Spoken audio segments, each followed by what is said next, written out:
સરળ રીતે એનું રક્ષણ કરી શકે છે। તમે જોઈ શકો છો મિત્રો કેવી રીતના એનું બનાવટ છે।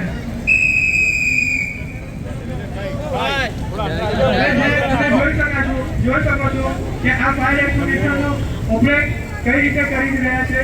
જે વાઇડ ડાયરેક્શનને ધ્યાનમાં રાખીને એના ઓપોઝિટ ડાયરેક્શનમાં એના બેઝ દ્વારા ફાયર એક્સ્ટિંગ્વિશર ઓપરેટ કરીને ફાયરને આગ બોલાવી રહ્યું છે।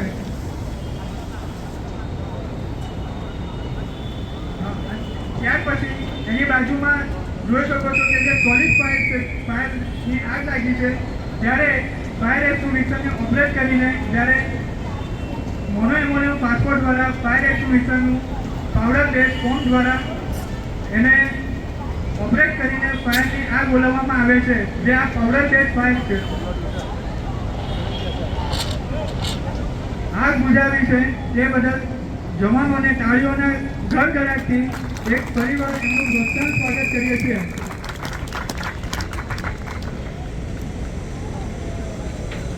ત્યાર પછી ઘણા બધાના ઘરમાં તમે જોયા હશે કે એલપીજી સિલિન્ડરમાં જ્યારે બી કશે ફાયર લાગી હોય ત્યારે આપણે જે જૂની પ્રથા કે તમે જે આવું કશે બી થયું હોય તો કોઈ ગભરાવાની જરૂર નથી।